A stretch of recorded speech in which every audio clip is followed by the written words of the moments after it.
live very soon, going live with audio. Here it is. I hear myself. Kids, folks, people at large. Lots of stuff going on. And we're going to chop it up right here. Lots in the chat. What's up, brother? Hello, let's go. 3, 2, 1, hit it. What's going on, Chiefs Kingdom? This is Chiefs Chat Live. Your host is here, Thunder Dan's twin without the beard, coming at you live. Excited, chasing 10-0, and it looks like we're gonna have to start that chase without Aaaand Butker, at least for a few weeks. Aaaand Butker has torn meniscus. Not fun, not a good time. Sometimes you can get through it without surgery. Usually not when you're a kicker. He is one. So it's a big old kick in the Chiefs' pants, no pun intended. But we're going to be without Aaaand Butker. We've got a guy we signed off the Jets practice squad, practice roster, whatever you want to call it, Spencer Schrader. We're going to take a look at him real quick. We're going to take a look at the results of the last Bills performance and the last Chiefs performance, a game I had to listen to on the radio because I was working my other job. And they don't have it locally on cable. And by the time I got back from working that other job, it was halftime.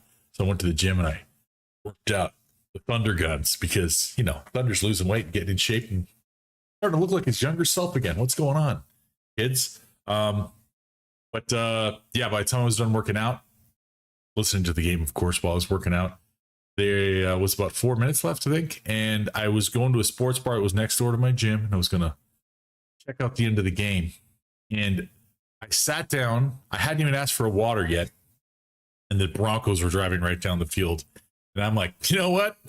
I'm going to go ahead and I still had my beard at the time. I'm going to go ahead and take my changing the energy self out of the bar, like that guy did at the stadium a number of years back, and not watch the rest of this game because I never got to see any of it. This is going to be the game that I have to listen to every year. There's one game.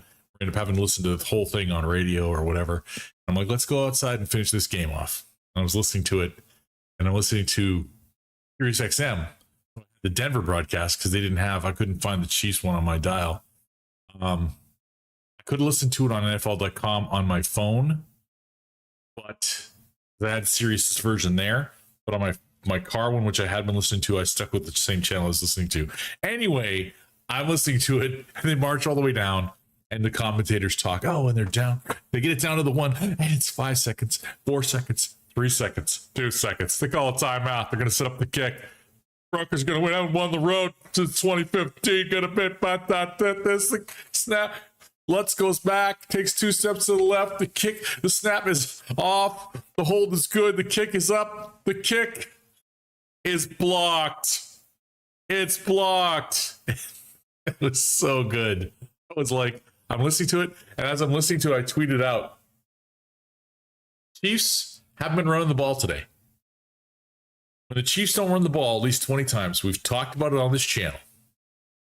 98% of the time, when they don't run the ball at least 20 times, Chiefs lose that football game. Maybe even 99%, close to that.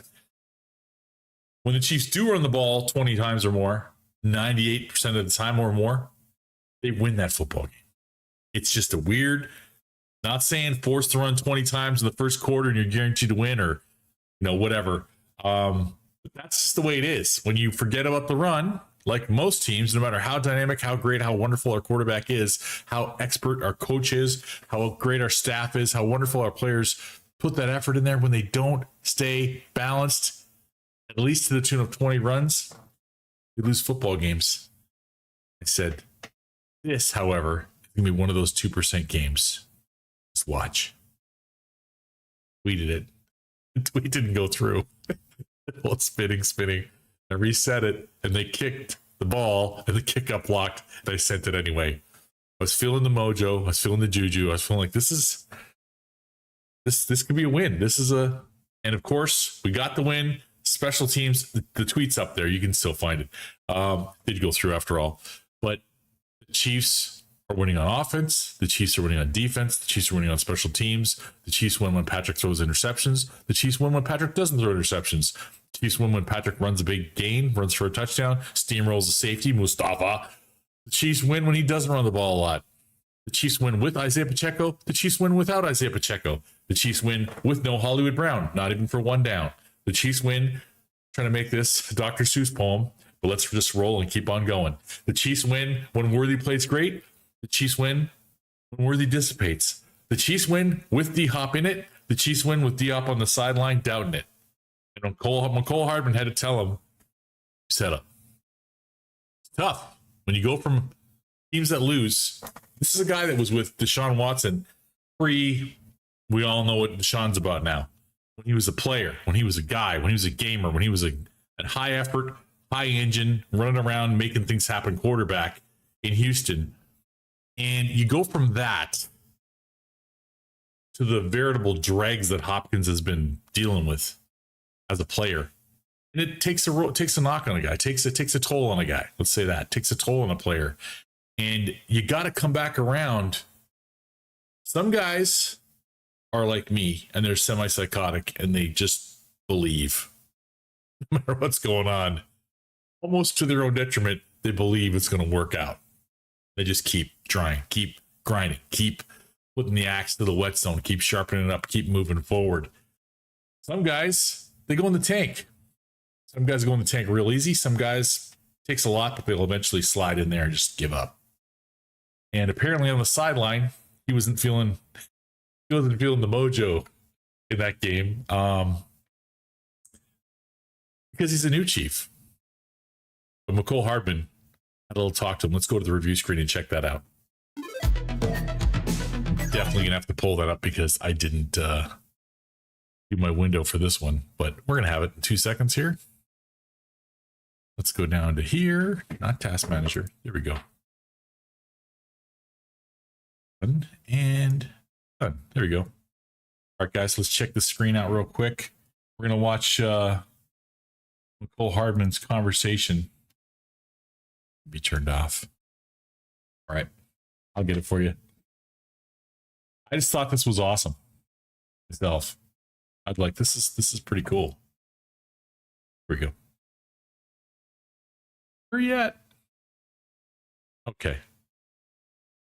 No, actually, I was talking to D-Hop, and he was like, man, this game over. I'm like, nah, it ain't. I said, I've seen some crazier things. I'm like, so, we just got to just see what happens. And obviously the block happened. Obviously the block happened. Block did happen. Block happened, and the Chiefs won the football game 16-14. D-Hop's going to have to learn, man. Just don't ever, even when you're not on the field, bro, you got to believe. You got to believe things are going to come around. I heard a stat today on the radio. The Chiefs haven't allowed over 28 points or 28 points or more. I think it's over 28 points in something like 32 straight games. I believe it was Solomon Wilcots this morning on Sirius XM. The Bills are averaging over 29 points a game. The Chiefs haven't allowed over 28 points a game in 32 games. They're on a 15-game winning streak. There are 9 games this season, tying a Chiefs franchise record for starting a season with 9 straight wins. Going for that 10th straight win. They're going to go into it without Harrison Butker, who's Mr. Points, Mr. Money most of the time. Does have propensity to have a couple times a year where he misses a single. The kicker that's coming in from the Jets, the replacement, he missed one single in 60 or 70 some tries in college. He's razor sharp on the singles. Field goals, we'll see. He's a little sporadic in college. That's why he didn't get drafted. But he was with the Colts this year, and he hit all 3 of his singles, and he hit both of his field goals. So this kid comes in. Let's take a look at him real quick. Spencer Schrader. Yeah, he had a low percentage. He was 11 of 12 for South Florida in 21, and then 2022, 9 of 13. Then he went transfer portal to Notre Dame, 15 of 22. I don't know what the average range was on those, but the percentages weren't very high. That probably affected his draft stock greatly. But extra points at Notre Dame, well, I mean, in college entirely, 154 of 156. He was 61 of 62 at Notre Dame. Highest level of college football, missed one single. That's pretty damn good. We want to hope that field goal percentage is is an outlier thing that's not going to really affect him as a pro. Hopefully he's got his game sharpened. He's a businessman. He and his sister. Interesting stuff. I got a couple things here on him. Let's just look at this one first. This was his pro day at Notre Dame. For sure. I think it was 64, yeah. What do you say? What's your reaction? His longest kick at his pro day was 64 yards, the longest field goal. So, I mean, that was my choice to go back to 64. So I wasn't able to get it today, but it's one of those kicks that you move on from, you know. So it was his choice to go back to 64 as well. So he's a competitor. The guy likes to compete. We know that about him.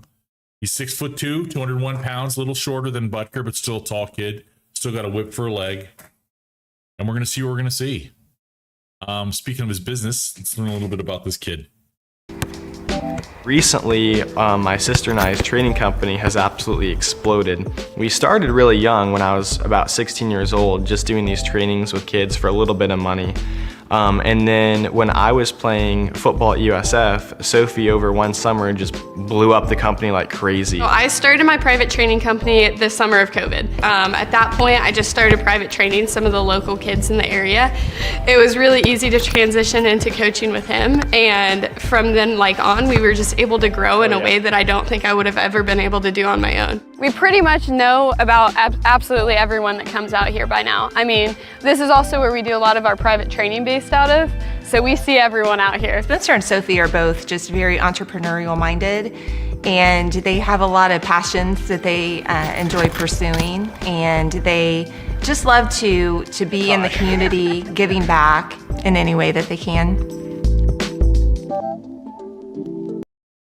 A little after Yingling beer at the end there. I just like his energy. I like his mojo. It's good. He's similar to Harrison Butker. His energy seems like a good guy, good kid, good person. Loves his family clearly. Yeah, he's got a business on the side, so he's savvy. He talks in his other videos. I watched a couple of the ones he talks about, like maintaining his focus and doing these things. So we're gonna find out. We're gonna find out what it's like to go from Baylor South Florida rather, to Notre Dame, to I think it was the Jet. Let me double check here. He was on 3 teams, I believe, in the pros. To the Colts, to the Jets, to us. He was on the Colts twice this year, and then the Jets signed him after the Colts cut him a second time when their kicker came back, and now he's with us.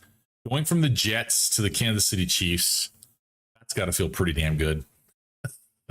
You go from a team that can't punch their way out of a wet paper bag on most Sundays to a team that's undefeated and trying to stay that way. So a little pressure. Pressure's going to be on, but his energy, he seems like he's made for this team. I'm sure he's looking forward to the new start, the new chance, the new stadium, the new digs, and to get to play with these guys, man. Can you imagine going from what he's been through to becoming a Kansas City Chief? So I wish him the best of luck. If things look like they're going south really badly, I'll be disappointed because I signed him on both of my fantasy rosters because I'm sick of having other kickers bouncing in and out of my roster. I did have Cameron Dicker on my roster, so if you guys want Dicker the kicker and you're in my fantasy league, go get him. I had Seibert on one of my rosters. He got hurt. I replaced him with Dicker. I replaced both of them today with Spencer Schrader. So Spencer Schrader's now a Chief. The standings in the league right now, Bills are 8-2. They scored 290 points. They've allowed 193, and they're on a 5-game win streak. The Kansas City Chiefs, your Kansas City Chiefs, are 9-0. They scored 219 points. They've allowed 161. So we scored a little less. We've allowed a little less. We're 9-0 on a 9-game win streak. 15, really, if you count last year, including a Super Bowl. And one of the hottest teams. The energy of this football team, the gotta have it energy. People talk about it. They go into the building, they watch the team practice. They're like, these guys come running out to the practice field like kids that can't wait. And I talked to a few people, and they're just like talking about energy for different jobs, different things, different events. And like you do something, you jump out of an airplane a few times, and then after a while, it becomes, if you're an airborne soldier, it's just becomes part of the job. Just kind of you do it. It's like it's still exhilarating, I'm sure, because you're jumping out of a plane. But once you do like 100, 200 jumps, you're just kind of like, it's kind of just part of par for the course.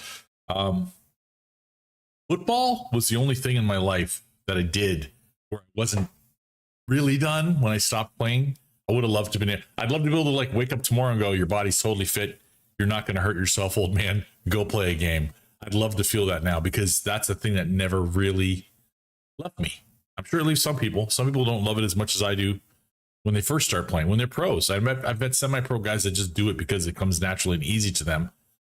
Poo-poo on them for taking something so fun for granted. But Kansas City Chiefs, our Kansas City Chiefs, your Kansas City Chiefs, all seem to love this game. So if things start to go a little bit south, we've got Justin Reed on the roster to help back up our kicker. But I'm root for the kid. I'm hoping he's going to do well in Butker's stead. And then when Butker's healthy and ready to come back, get on board for that championship run. A three-peat effort. Let's get it going. Yeah, the NFC, if the playoffs started today, right now, it would be the Bills would be in the playoffs, the Chiefs would be in the playoffs, the Steelers would be in the playoffs, and the Texans would be in the playoffs, of course, because they're all division leaders. There's only space for 3 more teams. The next team off the board would be the Ravens, because they're 7-3. Then the Chargers, they're 6-3. And then 4-win team, 2-win team, 2-win team, 4-win team, 2-win team. Sorry, AFC South. Sorry, AFC North. 3-win team, 3-win team, 3-win team. Sorry, AFC East. There would be 3 teams from the AFC West in the playoffs if they were starting today. The Broncos are 5-5. Chargers are 6-3. Chiefs are 9-0. And then you got your division leaders, and everybody else has no more than 4 wins. So crazy. It's only midseason. A little past midseason. So we'll see how the rest of the season goes and what plays out. I was going to look at the MVP thing. We'll look at that later this week. I'll try to give you guys 2 shows this week. Maybe a little show on Sunday before the game. We start at 4:25 my time, East Coast time. So make sure you're ready to watch that game and rock and roll. Let's move along real quickly. I'm going to keep that up for a second. I want to make sure I get all the notes off here that I want to talk to you guys about. We did talk about Spencer Schrader. Let's look at the injury report really quick. So far right now, the Chiefs are looking more and more like the Patriots than ever because they've got an injury list the size of my sleeve. And no one is really missing the game that wasn't missing the game before. Isaiah Pacheco, Charles Omenihu are practicing again. They're unlikely to play this week. However, Juju Smith-Schuster, who's still not fully activated, coming off injury reserve, or he's limited practice Wednesday, full practice Thursday. If he's full go tomorrow, he's probably playing on Sunday. So getting Juju Smith-Schuster back with Hopkins, I think it opens up things for Worthy again. Travis is going to be more dangerous than ever. He's been coming on lately. Last 3 weeks, he's had really good football games. The run game should open up a little bit. Kareem Hunt has slid in like peanut butter and jelly, just like he never left. I love seeing what he's doing. To that, we'll go into that in a second. We'll go to Kareem Hunt in a second. I want to touch on the Bills injury report really quickly. Did not practice Dalton Kincaid. Did not practice Keon Coleman. Did not practice Spencer Brown. So tight end, wide receiver, and a starting tackle all did not practice. Spencer Brown thinks he might be ready to go on Sunday. He's not sure. Dalton Kincaid, question mark. I've heard rumors that he won't. I've heard other rumors that he might. Keon Coleman is not expected to play. So their rookie wide receivers out. Amari Cooper's missed the last 2 games. He's been limited in practice. And Matt Milano's been practicing limited. He's not expected to be back for another couple of games, maybe late November, early December. But he's going to be back in playoff time. It's going to be something we've got to deal with. So that torn meniscus surgery for Butker obviously has him out. Spencer Schrader, we talked about him. Juju Smith-Schuster, this is according to, give credit where credit is due, Pete Sweeney over at Arrowhead Pride. He says that Smith-Schuster, taking the field for 2 straight practices is a positive sign. Should everything go well this week, Smith-Schuster will return to play the Bills on Sunday. It is unlikely to have either Pacheco or Omenihu. I was hoping Omenihu might be good to go because the tweets he was putting out looked pretty positive, but we'll see. It's worth noting that defensive end Mike Dana, pec strain, who returned last week, remained on the injury report as a full participant. Interesting. So that's your injury report for now. Could change again tomorrow. We'll see what happens. DeAndre Hopkins, just more about him being awesome. Basically, he talked a lot this week about, we're doing a condensed show, so I'm going to go speed warping through this stuff for you. Fox, what do you got to do? How are you dealing with all the sports media calling us lucky every game? I think Nick Wright said it right. Luck is missing the field goal. Skill is blocking it. This game was the only game where I thought, this is it, we're going to lose. Yeah, I felt like it was a good chance we could lose the game. It's a field goal. It's a money. It's a gimme. It's short range. But people miss. Ask the Buffalo Bills. Oh, too soon. Last year, Norwood. Too soon. Wide right. Wide right. Broncos. Wide right. Was it wide right or wide left? I got to watch it again. I've only seen it twice in the replays. I'm going to actually watch the game today. I'm going to treat myself. I've only watched the first half of the first episode of the franchise this season because I've been that busy getting skinnier, getting stronger, putting on that Fountain of Youth cream, that energy in my face. It's not really cream, just saying, eating better. I'm going to watch a bunch of them tonight. I'm going to watch all of them. I'm going to catch up. I'm going to catch up tonight. And I might listen to the Kelsey brothers again because I haven't listened to them for a minute because they were harping a bunch of lefty stuff. And I was not down with that this year. The left lost me in 2016, and I had to vote for Donald Trump this year. I had to because people said, "Why are you voting for that?" I'm not going to get into it. Maybe a real short encapsulated version. This is for anybody out there who's got family that who voted for Trump and you want to understand them, or anybody out there who voted for Trump and your family's hating on you, your friends are canceling you on whatever social media platform like a bunch of children. If you're having a hard time understanding or making them understand. Simple as this. I'm anti-foreign wars, so I'm pro-Tulsi Gabbard. I'm anti-foreign wars and pro-common sense leadership as the backup to the president and non-knucklehead VPs, so I'm pro-JD Vance. I'm anti-wasteless spending by a bloated government, so I'm pro-Elon Musk and Vivek Ramaswamy. And I'm anti my kids getting sick because food's awful and being drugged up by Big Pharma. So I'm pro Robert F. Kennedy Jr. If you can't look at that team and get excited, I don't know what you're looking at. You can judge the character of a person by the people that surround them and pull for them and work with them. I look at those people and then I look at the left, and they had Dick Cheney and Liz Cheney and George W. Bush, and I was like, I'm out. You can't. Nope. Didn't like Biden. Didn't like the new one. Good to go. Have a nice life in retirement, hopefully. So we're onward and upward. I think America's going to be a lot better for it. Time will tell. Either way, I got my shirt on because I'm celebrating America's team. And no, I'm not talking about the Dak Prescott-less Cowboys. I'm talking about your Kansas City Chiefs. Because it's time for a new holder of that title. I'm sorry. For people that didn't give it to the Patriots, who should have had it for 20 years, America's new team. These are Kansas City Chiefs. It's simple as that. Speaking of America's team and their coach, Andy Reid, let's talk about Andy Reid for a second. I've heard inklings. I've heard rumors. I've heard Rich Gannon utter it. Heard a couple other podcasters mention his name in the conversation, not as their choice, not who they would select, but in the conversation, finally, for Coach of the Year.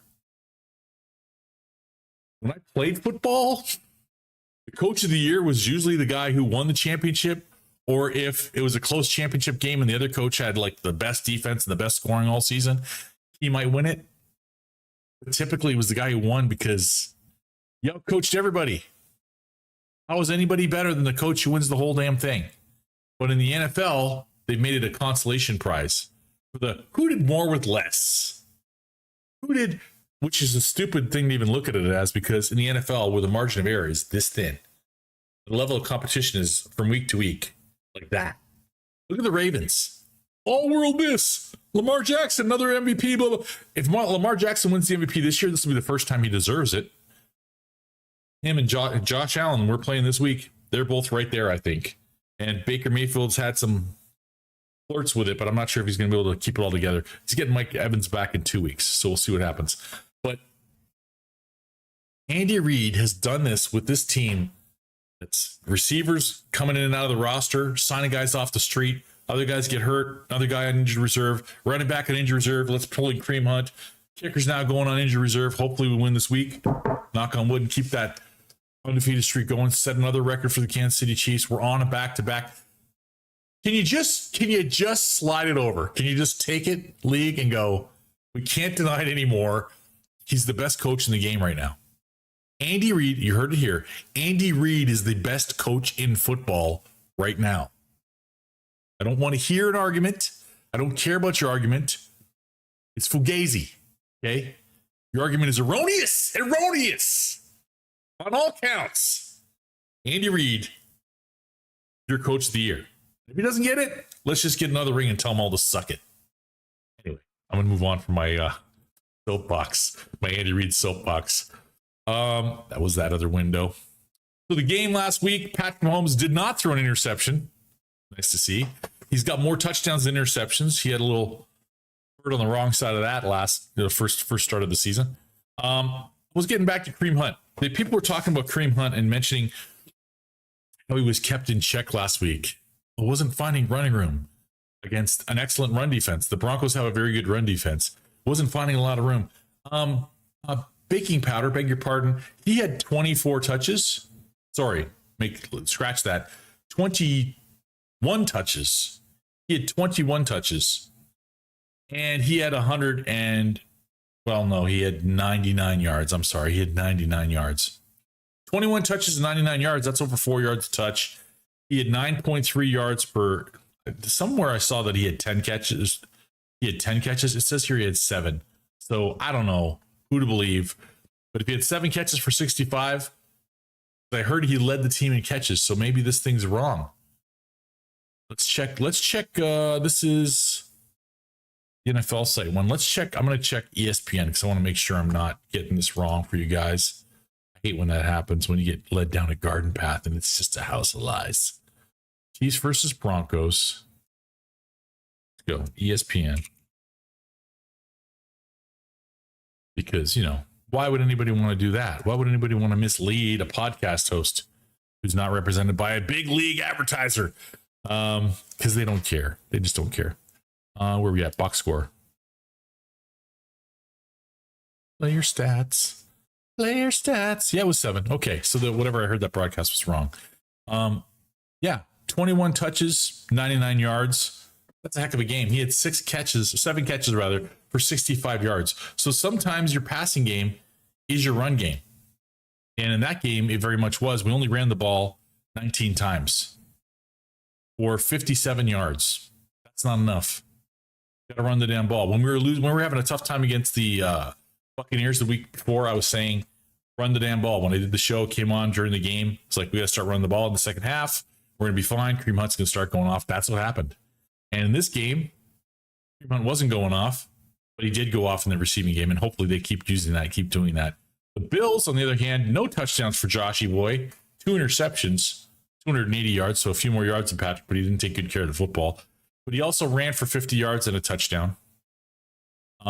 James Cook is going to be a threat. James Cook, we got to look out for. And Matt Collins is doing some damage to defenses, so we got to look out for him. But all the receivers did well. They had 1, 2, 3, 4, 5, 6, 7 guys catch balls from Josh Allen, and that's nice. Patrick threw balls to 10 guys. Justin Ross didn't catch his, but he threw balls to 10 guys, which is crazy. Dalton Kincaid got banged up and had to leave the game. We'll see if he's back, like I mentioned. Dorian Williams, who I loved in the draft, is a wrecking ball. Got to watch out for him. He's like Nick Bolton with more speed. So, problem. We'll see what happens. But I think this is going to be one of the games of the year. I really do. I think this is going to be a great game. They always play each other well. Rick and Josh got a great friendship and a great rivalry. It should be a lot of fun to watch. I'm looking forward to it. I'm here for it. We've already got the Spencer stuff. We've already talked about kicker Aaaand Butker. The last thing I want to touch on is a thing that could make a difference in this game and made a difference in the game last year in the playoffs. Chiefs defense, man. I mean, right now, the Kansas City Chiefs run defense has been elite this season. With 118 running plays called against it, the defense has given up just 442 yards.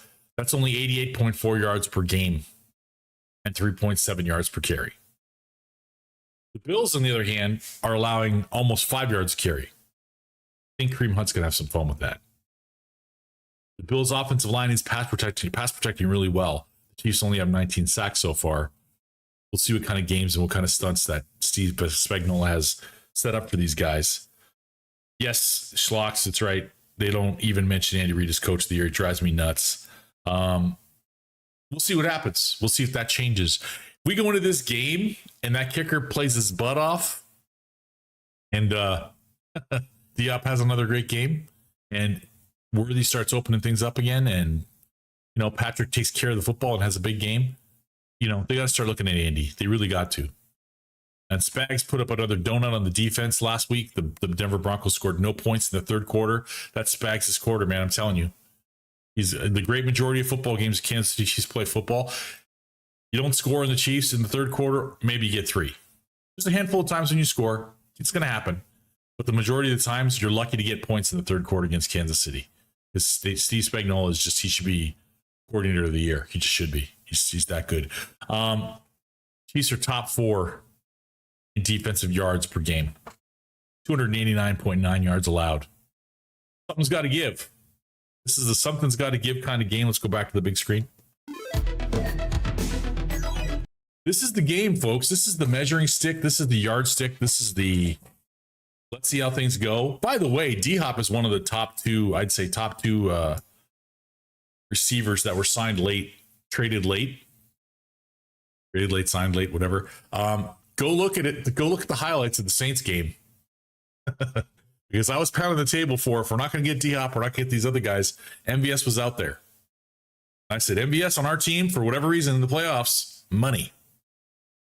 Maybe bring him back. They brought in D-Hop. D-Hop makes the catches that MVS would famously drop. The ones contested, the ones a bunch of guys around him. D-Hop seems to have magnets in his hands and just muckles onto that thing with those big claw crackers that he has that he calls. His hands are probably as big or bigger than mine. And that dude just doesn't put the ball on the ground, which is awesome. Knock on wood. He has another great effort this week. Slocks is calling it. This is Mahomes' get right game. I hope so, brother. I hope he has like a big 330 yards, 3 touchdowns, maybe runs one in.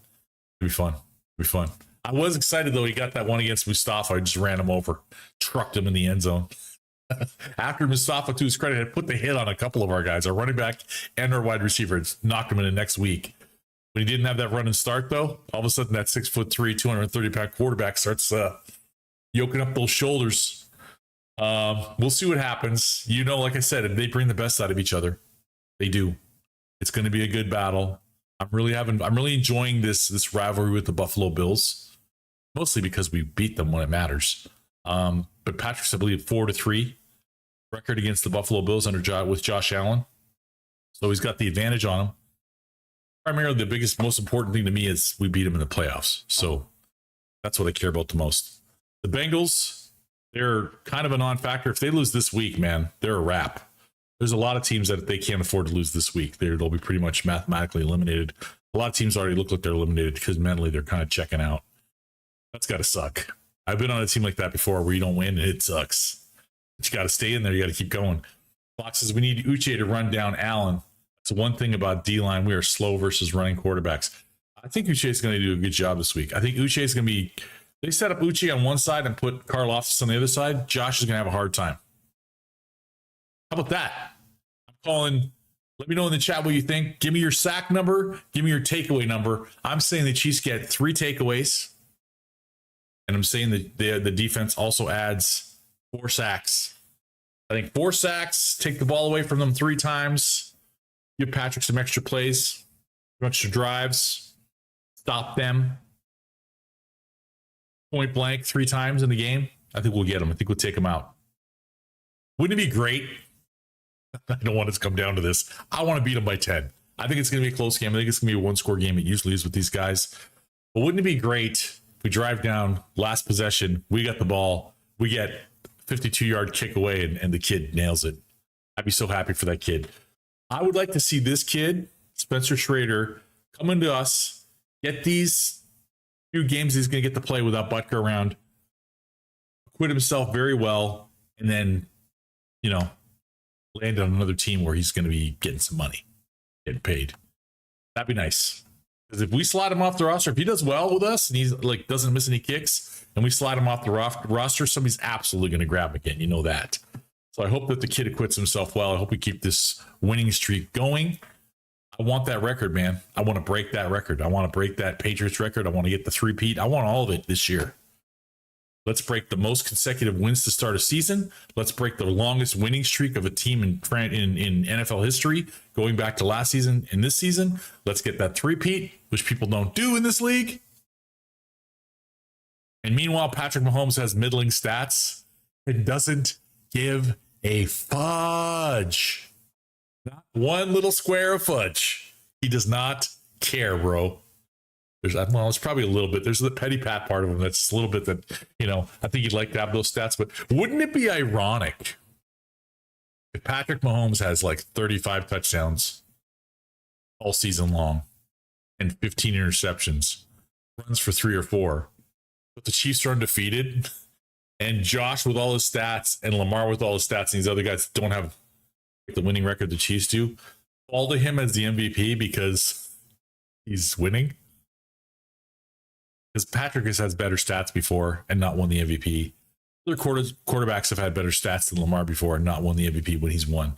So this is the season, Lamar. Pressure's on you, bro. Pressure's on you. Are you going to hang in there? Are you going to keep doing what you're doing? Or are you going to have a few more of those Raider games where you lose the game to teams you have no business losing to? And then ultimately, in the playoffs, looks like it's coming back to Arrowhead. 6 out of 6 AFC Championship games for the Kansas City Chiefs, and 5 out of 6 at Arrowhead. Let's make it 6 out of 7. Let's do it. Boom, boom, boom, boom, boom, boom, boom, boom, boom. Wow, thing. Let's go. Let's make this happen. Let's put that energy out there in the universe. It's been 40 minutes. If you like the channel, hit the like, hit subscribe, tap the notification bell. We're probably going to have Chris White on this week, the Durham Chief UK. We couldn't look it up today, but probably, I think, well, I'm definitely going to do a Sunday thing. He might come on Sunday. He might not until Monday or Tuesday do a post-Bills thing. But I'm definitely going to do a little thing on Sunday for you guys before the game. If I get off work on time, I'm going to come home and hook it up real quick and do a quick show for you guys. Talk about where we think things are at, where things are going. We'll have more information on our injury report. We'll know who's playing, who's not. We'll confirm on Juju. We'll find out about how long Butker's going to be out. Maybe they'll have a confirmation on that. And hopefully they don't switch kickers on us again, because then I'm out of a kicker, which would suck. It's happened before with other teams. But in the meantime, guys, enjoy Thursday Night Football. Should be a lot of fun. Hopefully you've got your fantasy roster set. You're ready to rock and roll. Your channel's dialed in. It's on Prime, Amazon Prime if you got it. Check the game out. Enjoy yourselves. Throw some popcorn back. Let's get that 10th win in a row. Until then, as always, go Chiefs.